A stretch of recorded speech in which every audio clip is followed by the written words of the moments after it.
Next, we dive into the world of urban mobility and on-demand services.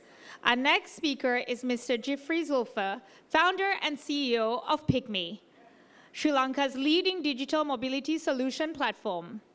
He will share how PickMe has transformed urban transportation in Sri Lanka, leveraging localized innovation and technology-driven solutions to fuel productivity and convenience.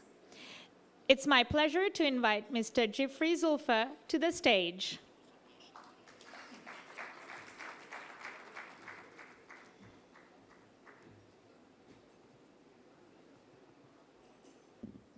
All right.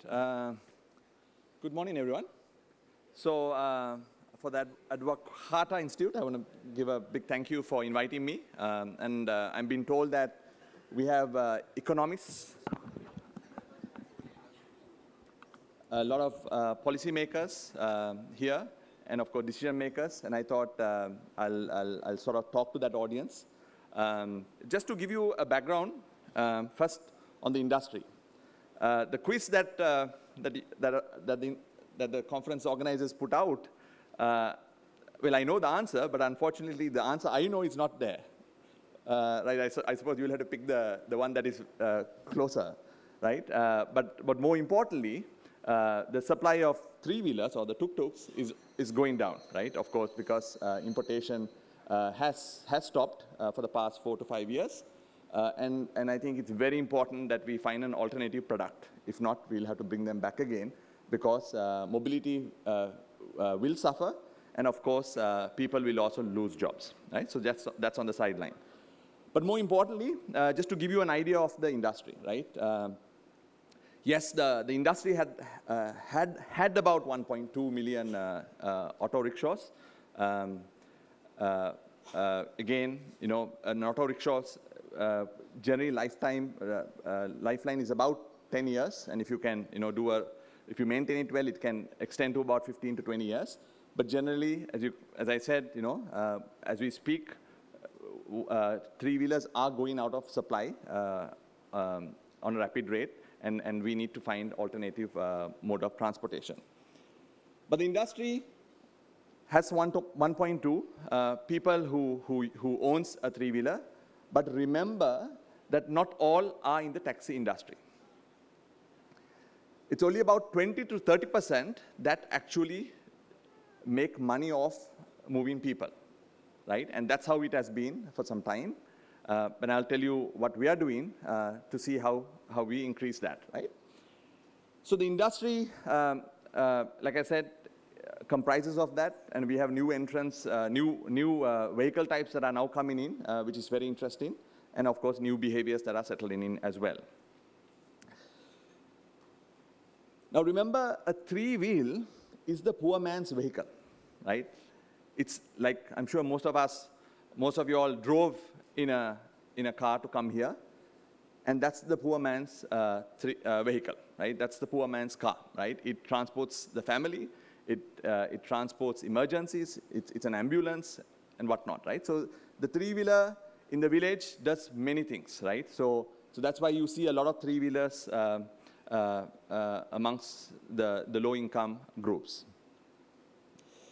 Now when we came into business, right, you know, in 2014 when we launched our company, we found many issues, right?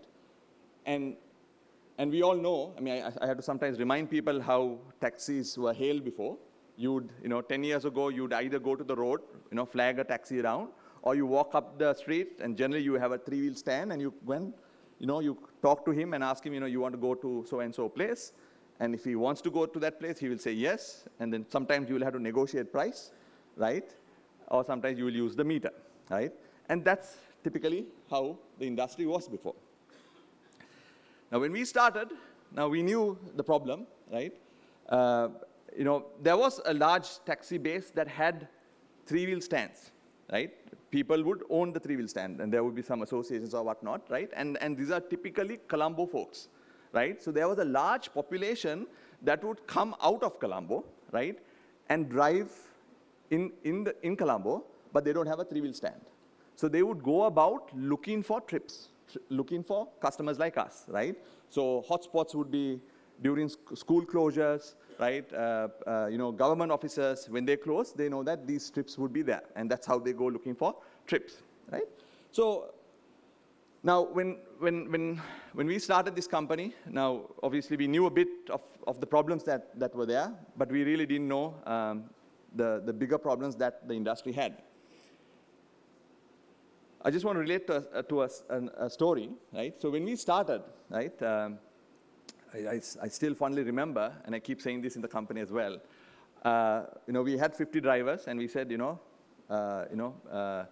take our app, go out there, and while you do the trips, if you get a hire from our technologies, in 2014, accept it and see how this goes, right? And then of course we released our passenger app, and we told our friends and relations, try this out, right? So we had 50 drivers in around Colombo. They were getting trips. I remember the second day of our operation, one driver came to us and said, "Mahatya, make a nikang magic wage."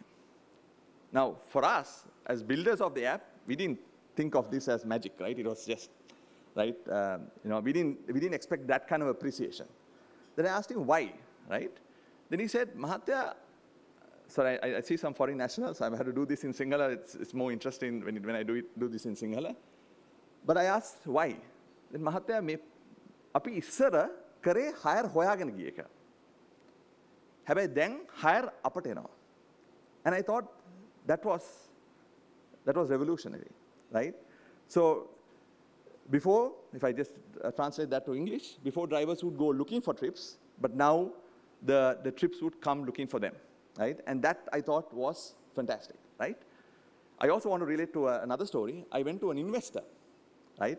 And I told him, I'm trying to digitize transportation. We are trying to digitize transportation. Can I have your money? And he said, why would I want to invest on your company when I can find a three-wheeler if I just stepped out of my house, right? And of course, he didn't invest. Today, as a company, we have given our first investors, a 300x return. So what a loss that was. Anyway, so that's what the industry is. But today, as a company, we move more people than the train service in the country, right? In a normal working day, in a day like right now, we would be fulfilling 20 requests per second, right? That's the kind of volume that we are now taking in, right? If this was an engineering conference, I will talk more about it, but I'll stop there. But obviously, we've done over 1 billion kilometers, and we're still adding on, and we've become a great distribution platform, right? I think our real test came during all the shocks we had in our country, right? From the East attack to all the COVID issues, and of course, the fuel crisis, the economic crisis. And we are today like an IoT platform, right? When this country went down on lockdown, I think we were one of the most important piece in the jigsaw puzzle to solve some of the local problems we had, right? All the embassies got in touch with us to move all their nationalities to the airport because we had drivers all over the island. And more importantly, the government got in touch with us to make sure that dry rations and gas cylinders and whatnot can be distributed to the households in a very safe way. So I thought, and we didn't realize that, how powerful the platform was, because we actually had people around this country that could execute work for us, right? But anyway, I'll talk more about that later on. But remember, we are like a IoT, and it's giving us an idea of where everyone is. Now, just to give you to get into economics, right? Just to give you an idea, right? I told you about how drivers felt that this was revolutionary because the trips would now come to them, right? if you just flip that around, we realize that a typical driver, right? Okay, just to give you some background, we have categorized drivers in 3 types, right? It's all depending on the engagement of the driver, right? So we have a low engaged driver, which is someone who will put 3 hours of work per day, right? And you have a medium engaged driver who would put less than 6 hours a day, right? So that would be a typical government servant or from the forces or even from the private sector who would come out after work to do some hours to do this. The first cohort, the low engaged, would be someone going to work, right? For example, I took a PickMe last evening, and my driver was actually going into Colombo to see a patient in a hospital, and he said, I just put a direction trip. I got your trip, and I'm on my way there. But he's obviously making money while he does that, right? So that's a use case that a lot of people do, and I think that has helped a lot of people with vehicles to make a buck while they commute from point A to point B. The other cohort is the high engage. So these are typically the full-time drivers. These are drivers who are making an earning, and they depend on the platform to make money, to make money from the industry. And generally, what we see is 20% of them are only high engaged. Everything else is either medium engaged or low engaged. And I think the industry as a whole has also increased by 10x, right?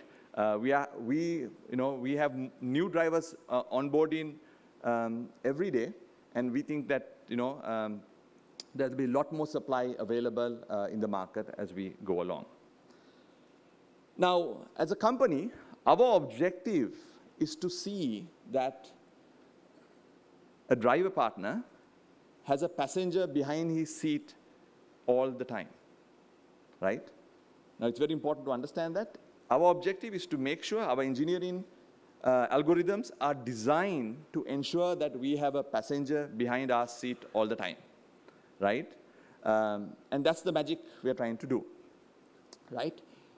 So we have matrices like trips per hour, right? We measure how much trips per hour a driver would do in the universe, and of course earnings per hour. So there are matrices like that to do that. So our job is to make sure we have a passenger behind the seat, right?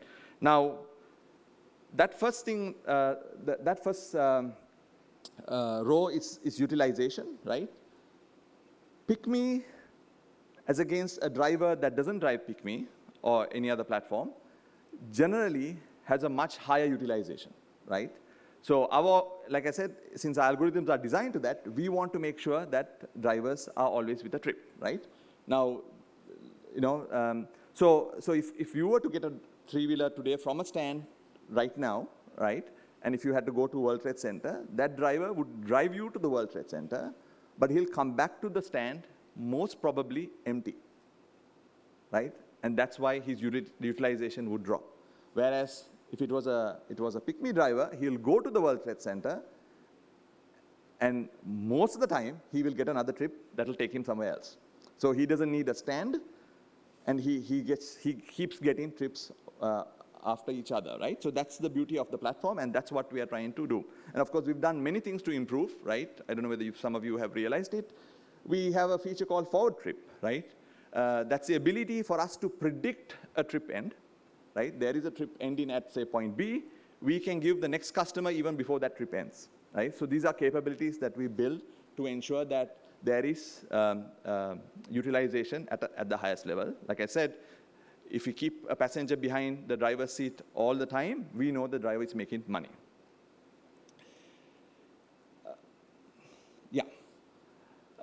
So that's number one. So because of that, we are able to give the driver a lot more trips, right? So you can see the next row, which is trips per day, right? We generally give a full-time driver would generally do about 17 to 20 trips, and of course, a driver in the stand would do about 7, right?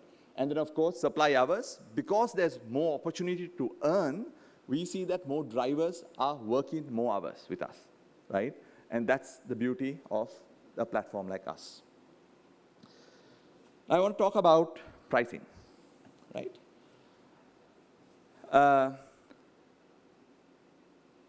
Just as much as we want to keep a passenger behind a driver's seat, we also want to make sure we hit equilibrium as much as we can, right? Making sure demand meets supply, right? Now, as economists, we always talk about perfect market, right? But I don't think we ever reach that. But that's what we keep doing, right? We look at our supply, we look at our demand, and we try to understand what's the best, how do we make sure that we meet equilibrium all the time, right? And this is what we do, and this is what we do very well, right? And we have many tools to do that, right?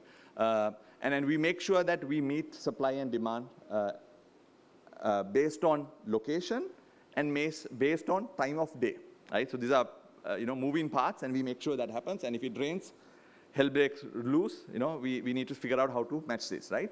So we try to make sure that we do this, and that's the beauty of the platform. And we have many tools, and of course, one tool that you all know is our peak pricing. Yes, prices do go up. Unfortunately, that's because we don't have supply, and there's huge demand hitting our platform. And remember I told you we do 20 requests or 20 fulfillments, and if it was 5 o'clock and it starts to rain, we hit about 100 requests per second. So that's the kind of scale that we operate on, right? So the beauty is to make sure that we keep our prices at the right places, right? So that demand we could fulfill demand, and ensure that we keep our drivers and customers happy. Now, I just want to show you this chart, right? We started in around 2014.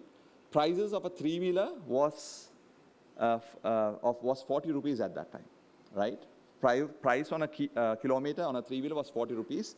When we started, we realized the economic benefit we could give to our drivers. We dropped it to 33 rupees, right? So we started off because of that efficiency we were able to create. And drivers didn't have a problem. We didn't have any protests at that time. And we went on doing this, right? Now, as you can see, we had drivers who were on our platform. We had drivers with meters, and we had drivers that had no meters, right?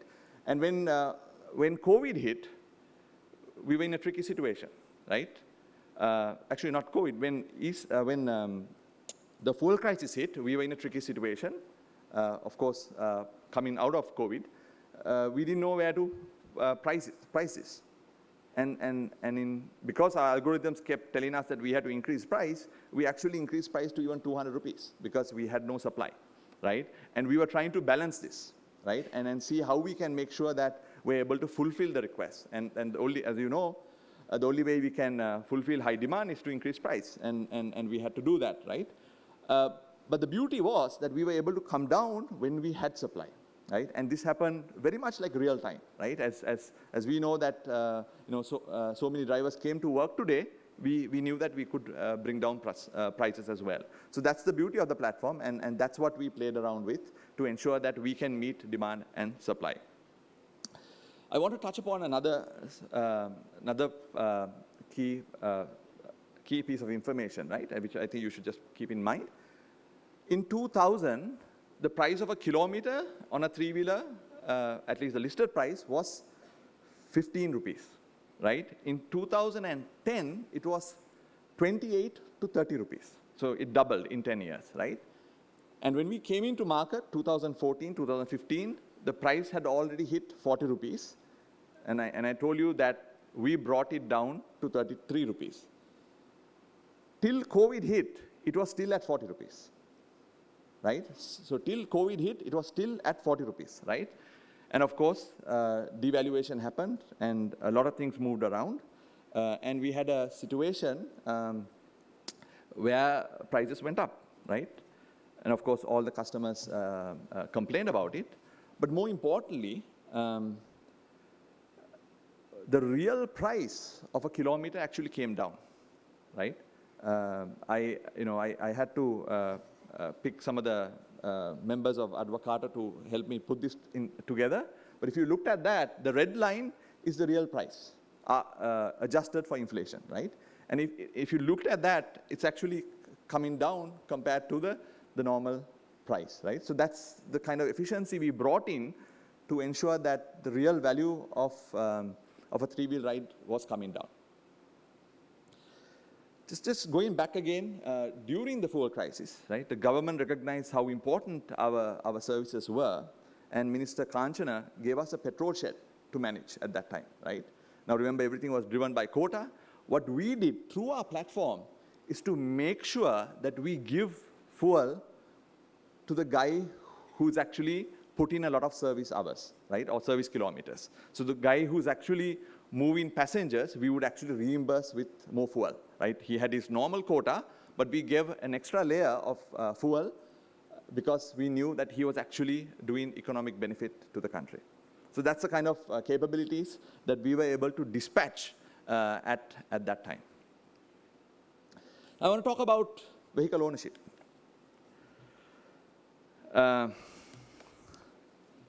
A controversial topic these days also, right? Now I'm going to talk about how much a WagonR would cost, right? Now, my finance team just did some numbers and said, a 5 million car would cost about 120,000 rupees to own, right, per month, if you looked at cost of leasing and whatnot, right? Now if you look at, for example, now this does not include your, your parking costs, your inevitable police ticket, the opportunity costs, right? All that kind of stuff is not taken into account, but this is generally a financial cost of owning. Generally, I think if you just do your math, you will realize that you would probably do about 600 kilometers an hour, right? Now, if you take that to a platform like us and do 600 kilometers, you'll be spending about 60,000 rupees at 100 rupees a kilometer, right? Give or take, right?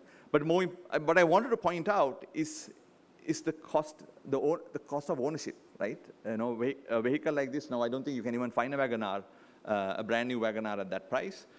But vehicle ownership is expensive, right?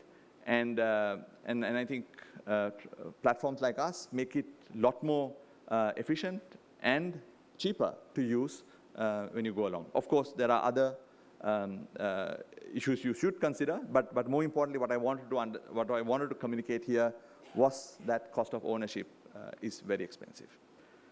And I have to go into this, right? And that came out of the parliament amongst the committees. What if the government actually ran on a platform like us, right? What a saving it is, right? I heard a bit of claps, yeah? But that's the beauty of a platform like this, because governments would be efficient. Of course, the private sector already is, and I think there will be a lot more economic benefit, because remember, the money you pay to a driver is actually going to his family, right? So there's even that benefit that is coming in as well. The next change that we have made is women participation, right? Because women, there's more and more women joining our platform because one, it's flexible, right? You can come to work whenever you want, and of course, it allows you to make some money in the side, right? We have lady drivers who drop their children at school and come and drive on our platform during the day, during the school hours, and then come back and pick the child up after school, right? So these are some of the use cases that we have seen. We did a very extensive report with IFC on women participation in transportation. I think you should have a look at it. And I think we're seeing that increasing. The food delivery ecosystem is also helping that, because they're not even interacting with people, right? They just pick the food from one place to another, and that reduces interaction, which creates even a more safer background for ladies to work on. Right. This is the next revolution, right? Today, we have a lot. Today, the second largest vertical is bikes. It's not cars anymore, right? We are seeing a lot of people taking bikes to go from point A to point B, right? So this has sort of astonished us. We are surprised, and we're very optimistic about it. We feel that bikes will actually take over the three-wheel market, right, in terms of moving people, right? So that's another piece that I thought I should mention in this, right? And of course, it's popular because it's fast, right? It can travel through traffic, and of course, it's cheap as well. And this supply is purely driven by low engaged and medium engaged, right? So these are the drivers who would only put 3 hours or less than 6 hours a day, right? Because most of them are driving as part-time, as an extra buck to their hand. And that I thought was very, very interesting, and is creating a lot more economic benefit for the country as well. Then, of course, the food delivery world, right? Our delivery ecosystem. Now, that's also evolving.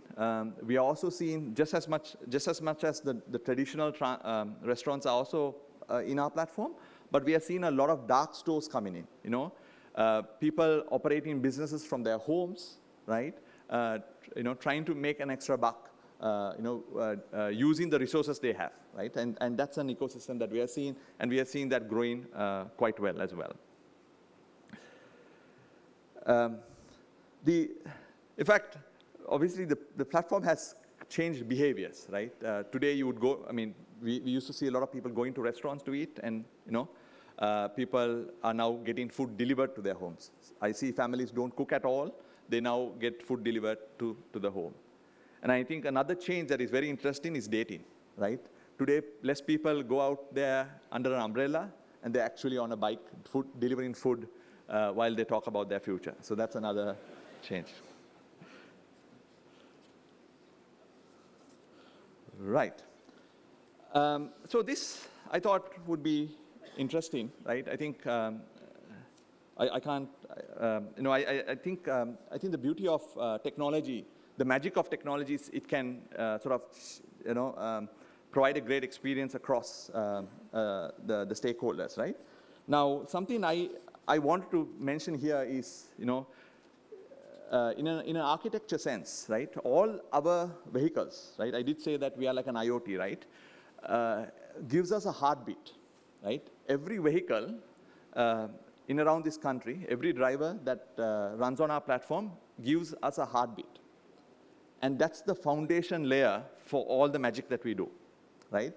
And I only thought that what if all moving assets, right, be it the buses, be it the trains, gives a heartbeat of their state, right? If that comes in, a lot more magic can be done, right? And I think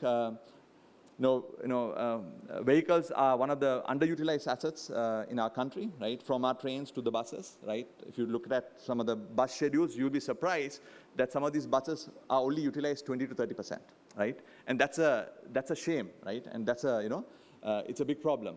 And we need to see how we can solve it. And I thought if that heartbeat comes to us, to anyone, there's a lot more you can do, right?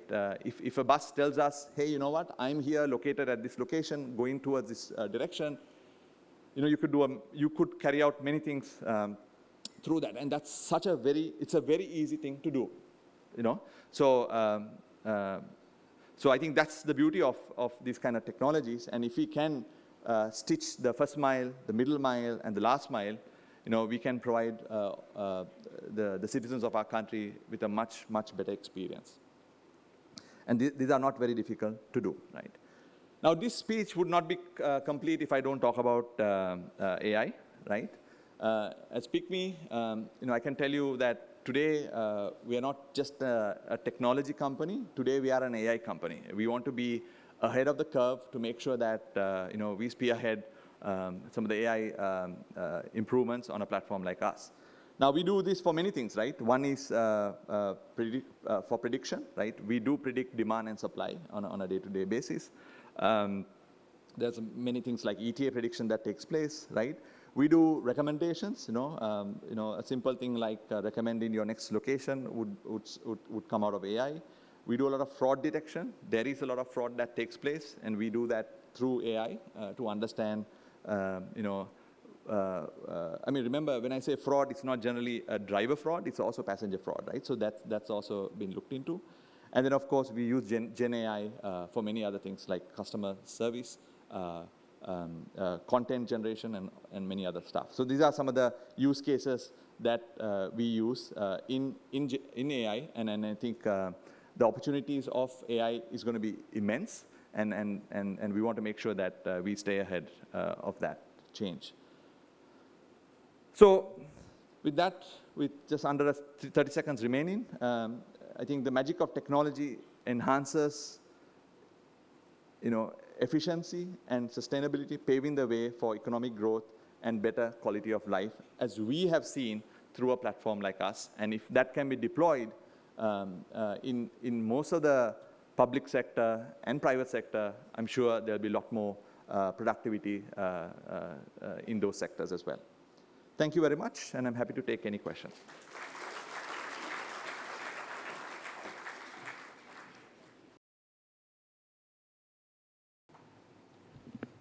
Thank you, Mr. Zulfer, for this insightful presentation. I would like to invite my colleague, Yasmin, to take the stage.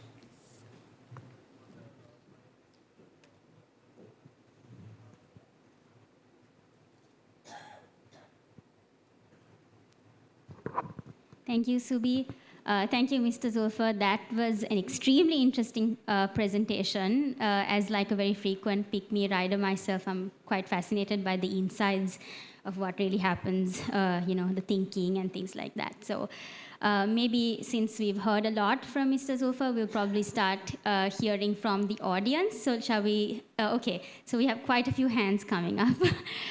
Can we take one from the center, please? I think there is a gentleman in the second row. Can we have a mic? Thank you very much for your interesting presentation.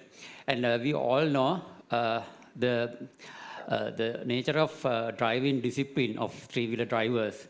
So have you taken any steps to measure or enhance the driving quality of PickMe drivers? Thank you.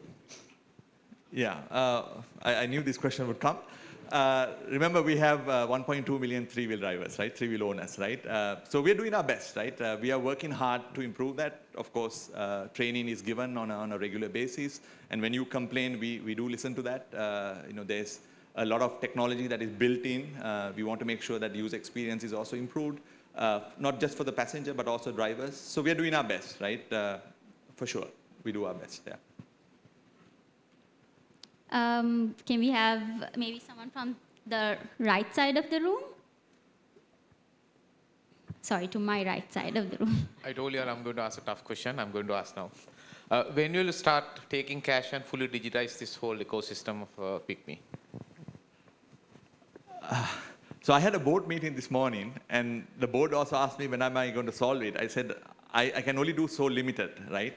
So there are many cases for that to happen, right? And that's a bit of the ecosystem itself, right? Remember, the cost of transacting is very expensive, right? For example, I had a bank yesterday that could not settle drivers. Now, when that kind of stuff happens, then drivers resort to cash, right? We provide, if you make a payment on credit card, we immediately, if the driver requests, we immediately transfer. So most drivers would go in front of the ATM and press a button and the money would be in his bank account. That's how efficient it is. But the problem is, one is if the systems go down, we have a problem. That's the banking systems. And the other problem is the cost of transacting, right? So when he goes to the ATM and withdraws that cash, there's either a 10 rupee or a 30 rupee cost. And these people do look at it, that 10 rupees is a lot of money for them, right? So that's the problem, right? And of course, if you just move out of Colombo, a lot of the fuel sheds don't accept credit cards. So that's also a problem, right? Because most of these drivers are coming from out of that. There are many reasons. I'm not saying this is the only reason. There are many reasons, but from our research, we found that these are the main reasons. Because remember, the driver comes to the road to make money, and most likely he doesn't have fuel in his tank. And that's where the problem starts, right? So he's now looking for a cash trip, right? So that's one use case. Then after work, he needs to go back home, and he needs to put food on the table. And the grocery down at his house doesn't accept credit cards or whatever mode, right? And that's where cash is required. So again, the problem starts. And that's when the driver is looking for a cash trip. So this is actually the problem.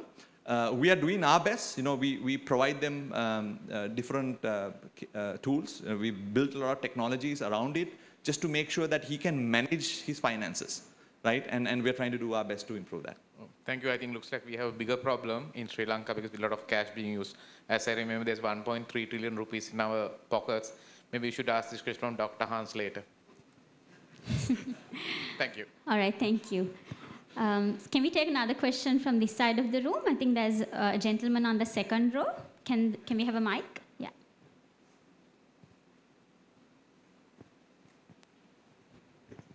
Hello, hi. This question is with regard to your presentation. We spoke a lot about passenger transport. From yesterday and today, we're talking about this growth story. So there's a lot to do about goods. So how do you see this evolving in Sri Lanka? How can we build that ecosystem where businesses can do better? Because PickMe already has this option. So can you comment on that, please? Yeah, I think we are doing a lot of work on logistics. That's a big space for us as well, a big revenue opportunity because it's again not utilized very well, right? One of the biggest problems is backhauling, right? You would send your trucks, say, to Colombo with your goods to be exported, but that truck would go empty back to you, and that's a big problem. It's a lot of utilization missed out.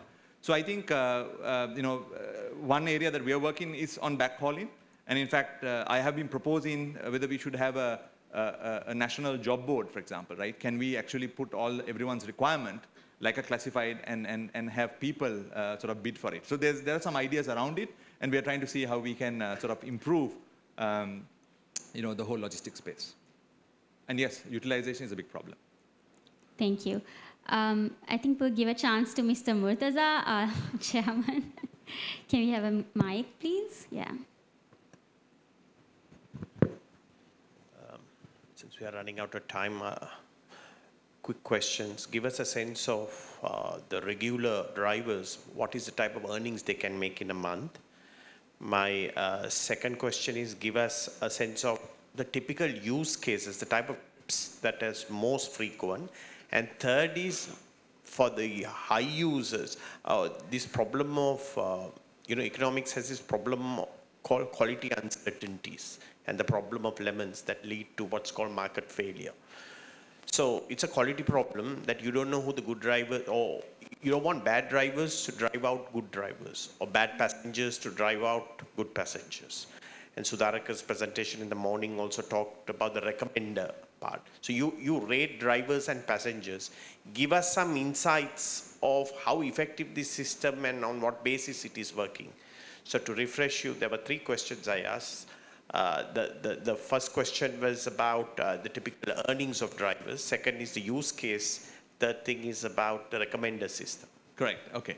So just to take the first one, general earnings of a high engaged driver, of a 3-wheel driver, if I put it that way, is about 10,000 plus. So 10,000 rupees he would make A day. per day. Yes, correct. Right. So that's the kind of earning. So I hope that. So that's the sort of the range. A 3-wheel, a bike guy would make about $6,000, right? And do they work? How many days a month would they work?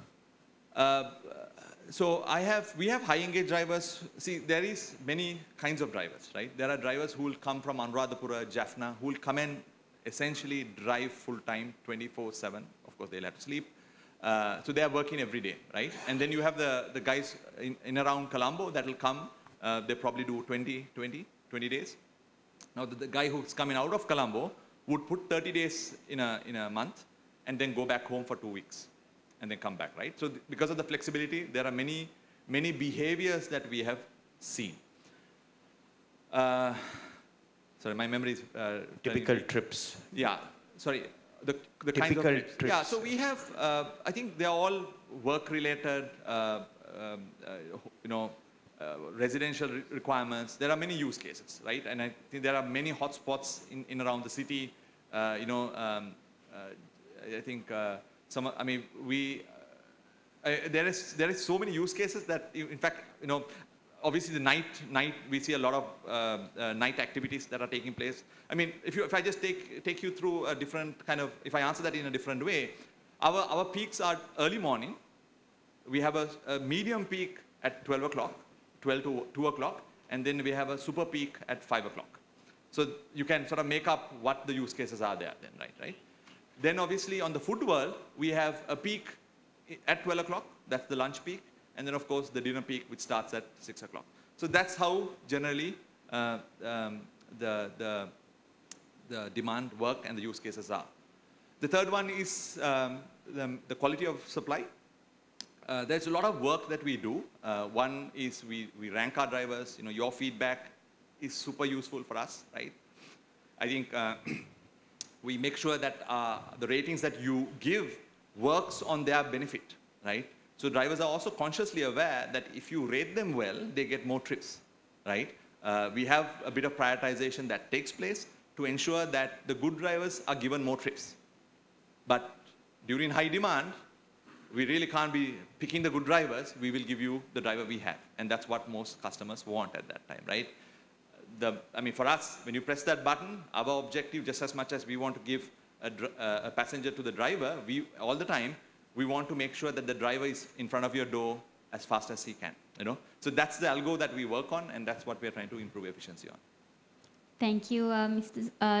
Zulfer. We have very limited time, so I'm just going to take a few online questions that we got. Something quite related to what you just said about having to manage having a driver available when someone demands for a trip. I think someone has asked a question of how does PickMe address the challenge of drivers working across multiple platforms in terms of coordinating schedules and maintaining service quality, and how does this strategy contribute to overall productivity in the ride-hailing and delivery sectors? I also just want to remind you of 1 minute to respond, if that's okay. You'll have to repeat that question again. Sorry. How does PickMe address the challenge of drivers working across multiple platforms in terms of coordinating schedules and maintaining service quality? I'll take that, don't worry. Yeah. So I think, again, it's where technology comes into use, right? I didn't mention one more thing. We also have capability to cross-dispatch, right? This is cross-dispatching, right? So we would have a food delivery driver, knowing that we don't have demand, we'll quickly dispatch him for a passenger trip, for example, right? We don't do that all the time, but when we have issues, this was a great use case during COVID when we all had to stay at home. We also realized that the three-wheel drivers didn't have work, right? They didn't have work to do. So what we did was we started cross-dispatching for the food delivery and the grocery delivery that we were doing. So that's the beauty of a platform like this. All right, thank you, Mr. Zulfer. So our time is up. Unfortunately, I know a lot of other people had questions, but you can feel free to talk to Mr. Zulfer during the lunch break. So yeah, thank you very much. Thank you. All right, thank you, Mr. Zulfer. Thank you, Mr. Zulfer, for sharing this inspiring story of PickMe and its role in transforming urban transportation.